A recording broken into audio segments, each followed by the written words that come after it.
Hello नमस्कार दोस्तों, इस वीडियो में हम बात करेंगे इंटरपोल के बारे में। इसे इंटरनेशनल पुलिस भी कहा जाता है। इंटरपोल द्वारा 7 प्रकार के नोटिस जारी किए जाते हैं। रेड कॉर्नर नोटिस क्यों जारी किया जाता है? भारत सरकार ने इंटरपोल से रेड कॉर्नर नोटिस जारी करने के लिए क्यों कहा था और इंटरपोल ने रेड कॉर्नर नोटिस जारी करने से क्यों मना कर दिया? इंटरपोल किस तरह से काम करता है? इंटरपोल में भारत का कौन सा अधिकारी शामिल है और भारत में इंटरपोल की बैठक कब होने वाली है? इसके अलावा इंटरपोल से रिलेटेड आपके मन में जितने भी सवाल चल रहे होंगे, इन सभी सवालों के जवाब हम इस वीडियो में कवर करने की कोशिश करेंगे। इसे वन वर्ल्ड वन पुलिस के नाम से भी जाना जाता है।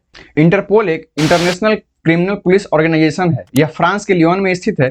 दुनिया की यह सबसे बड़ी पुलिस ऑर्गेनाइजेशन है। पूरी दुनिया में इसका 7 रीजनल ब्यूरो है। दुनिया के 195 देश में नेशनल क्राइम ब्यूरो मेंबर मौजूद है जो इसकी मदद करता है। भारत इंटरपोल में 1949 में शामिल हुआ था और पाकिस्तान 1952 में। इंटरपोल के 90 सत्र की मीटिंग 18 से 21 अक्टूबर के बीच नई दिल्ली में होने वाली है। 1997 के बाद यह दूसरी बार भारत में इंटरपोल की बैठक होगी। इस मीटिंग में दुनिया भर के सारे पुलिस प्रमुख और सीनियर अधिकारी भाग लेंगे। इस बैठक में आई फैमिलिया डेटाबेस पर भी चर्चा किया जाएगा, जो परिवार के डीएनए के माध्यम से किसी लापता व्यक्ति और बच्चे की पहचान करने में मदद करेगा। आई फैमिलिया की मदद से डीएनए के माध्यम से कोई व्यक्ति अगर गुम हो गया है या फिर वो बोल नहीं सकता या फिर छोटा बच्चा है, उसके फैमिली मेंबर के डीएनए से पहचान करने में मदद करेगा। इसके अलावा अलग अलग मुद्दों पर भी चर्चा होगी। इसमें बढ़ते हुए अपराध, साइबर क्राइम, बच्चों के खिलाफ होने वाले अपराध जैसे अन्य कारणों पर भी चर्चा होगी। इसकी शुरुआत 1923 में हुई थी। आईसीपीसी नाम से इसकी शुरुआत की गई और 1956 में इंटरपोल रख दिया गया।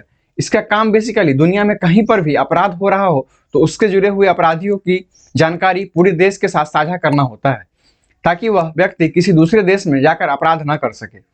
इंटरपोल के नियम के मुताबिक जितने भी इंटरपोल के मेंबर होंगे उन सभी देश को अपने एक पुलिस एजेंसी एनसीबी के तौर पर शामिल करनी होगी। एनसीबी का काम होता है कि देश में हो रहे आपराधिक मामलों को इंटरपोल और उनसे जितने भी जुड़े हुए मेंबर देश हैं उनमें यह एक कड़ी की तरह काम करते हैं। भारत में सीबीआई को इंटरपोल के लिंक के तौर पर काम करती है, यानी कि सीबीआई को एनसीबी के तौर पर रखा गया है, जो भारत और इंटरपोल के बीच में कनेक्शन एस्टेब्लिश करती है। अगर हम सीबीआई और इंटरपोल की ज्वाइंट ऑपरेशन की बात करें तो पहला ऑपरेशन मेघ चक्र चलाया गया था, जिसमें बच्चों के साथ यौन शोषण, बाल शोषण, जिसे हम चाइल्ड पॉर्न कहते हैं, इस प्रकार की गतिविधि में जो लोग शामिल थे उनके लिए ये ज्वाइंट ऑपरेशन चलाया गया था। मेघ चक्र इंटरपोल और सीबीआई के ज्वाइंट ऑपरेशन में चलाया गया था। इंटरपोल और सीबीआई के माध्यम से एक और ज्वाइंट ऑपरेशन चलाया गया जिसका नाम ऑपरेशन गरुड़ था। ऑपरेशन गरुड़ के माध्यम से देश में हो रहे ड्रग तस्करी से जुड़े हुए मामले को ध्यान में रखते हुए किया गया था, जिसमें ड्रग्स का प्रयोग करने वाले लोग या फिर इस ड्रग्स से जुड़े हुए लोग जो इसके कारोबार में शामिल है उनके लिए ऑपरेशन चलाया गया था और इस ऑपरेशन के माध्यम से 100 से ज्यादा लोगों की भी गिरफ्तारी हुई। इंटरपोल को हम आसान भाषा में समझे तो दुनिया भर के देश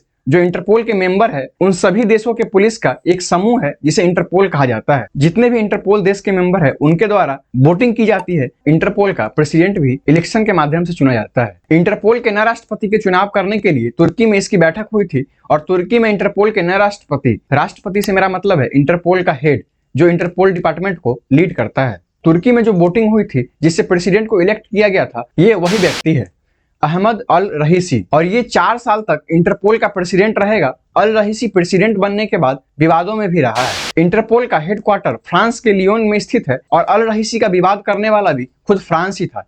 इसका विरोध इसलिए हो रहा था, ये व्यक्ति पूरी तरह से क्रूड यानी कि निर्दयी था, यानी जब भी यह किसी को कोई मारता पीटता या फिर इससे कोई चंगुल में आ जाता तब ये बुरी तरह से उसे टॉर्चर करता।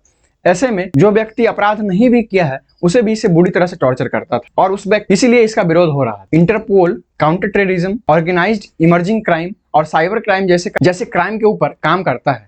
काउंटर टेररिज्म में सभी देश आगे आ रहे हैं और इस पर काम करना चाहते हैं। टेररिज्म किसी एक देश के लिए खतरा नहीं है, वह किसी देश में है, फिर कल आपके देश में आएगा, फिर वह कहीं और जाएगा, वह लगातार क्राइम करता रहेगा। इसीलिए पूरी दुनिया सख्ती से इस काउंटर टेररिज्म पर नकेल कस रही है। ऑर्गेनाइज्ड क्राइम जिसमें ड्रग ट्रैफिकिंग, ह्यूमन ट्रैफिकिंग जैसे मामलों पर भी काम करती है और साइबर क्राइम जिसमें इंटरनेट से जुड़े जितने भी क्राइम होते हैं उन पर भी इंटरपोल काम करती है।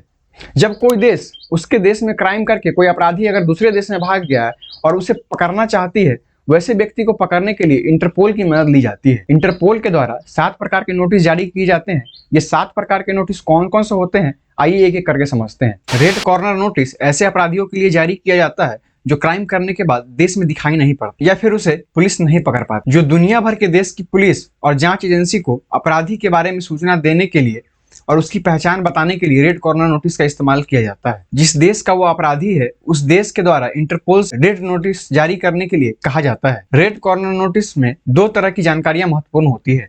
सबसे पहली उसकी पहचान से जुड़ी हुई, जैसे कि नाम, पता, जन्म तिथि, राष्ट्रीयता, बालों की डिटेल, आंखों का रंग, उसकी तस्वीर, फिंगरप्रिंट, हाइट जैसी जानकारी शामिल होती है। और इसी के साथ साथ दूसरा उसकी क्राइम हिस्ट्री, अपराध से जुड़े हुए सारी जानकारी भी साझा की जाती है। रेड कॉर्नर नोटिस का मतलब अरेस्ट वारंट नहीं होता। ये केवल रेड नोटिस के बिना पर किसी भी देश में उस अपराधी की गिरफ्तारी नहीं हो सकती। इसके लिए अलग प्रक्रिया होती है। कोई भी अपराधी पुलिस और जांच एजेंसी से बचने के लिए दूसरे देश में पनाह ले लेते हैं, पनाह लेकर रहने लगते हैं। रेड कॉर्नर नोटिस की मदद से देश की पुलिस और जांच एजेंसी को अपराधी के बारे में अलर्ट जारी करती है, जिससे उसको पकड़ने में मदद मिल सके। हाल ही में रेड कॉर्नर नोटिस पंजाब के famous singer Sidhu Moosewala case में इंटरपोल ने गैंगस्टर गोल्डी बराड़ के खिलाफ रेड कॉर्नर नोटिस जारी किया था। सिद्धू मूसेवाला की हत्या की जिम्मेदारी लेने वाला गोल्डी बराड़ इन दिनों कनाडा में है। पंजाब पुलिस के मुताबिक वह लॉरेंस बिश्नोई गैंग का मेंबर है।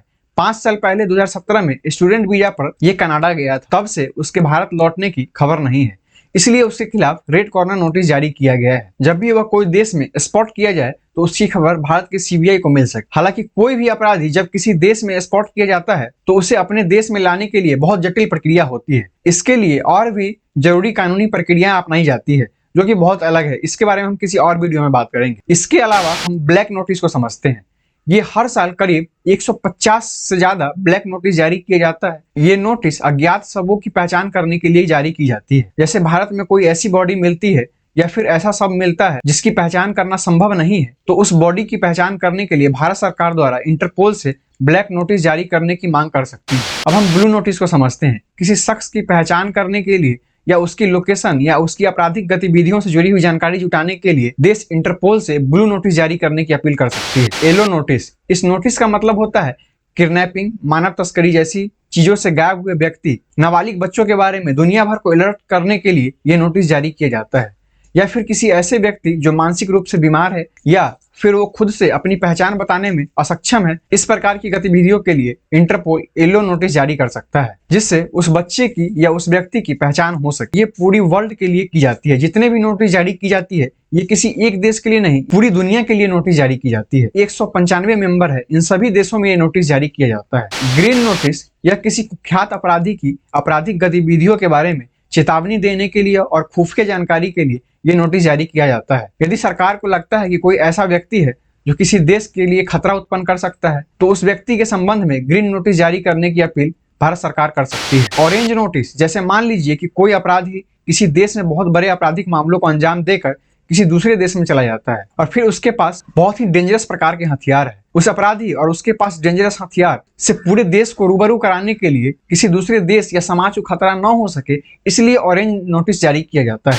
पर्पल नोटिस, जैसे मान लीजिए कि कोई गैंग है जो किसी ड्रग की तस्करी कर रहा है और वह बहुत बड़ी संख्या में चीजों को अंजाम दे रहा है, जिसके पास ढेर सारी मात्राओं में हथियार भी उपलब्ध है। ऐसी घटना मैक्सिको में ज्यादा देखने को मिलती है। ऐसी सिचुएशन में इंटरपोल से पर्पल नोटिस जारी करने की अपील कर सकता है। ड्रग तस्करी करने वाले गैंग की नेटवर्क और उसके पास उपलब्ध हथियार की जानकारी जुटाने के लिए पर्पल नोटिस इंटरपोल के द्वारा जारी किया जाता है, जिससे उसके गैंग के नेटवर्क और उसके पास उपलब्ध हथियार के बारे में जानकारी इकट्ठी की जा सकती है, ताकि उसके खिलाफ एक्शन लेने में मदद मिल सके। इंटरपोल के द्वारा एक लास्ट नोटिस और जारी किया जाता है, इसके बारे में भी हम समझ लेते हैं।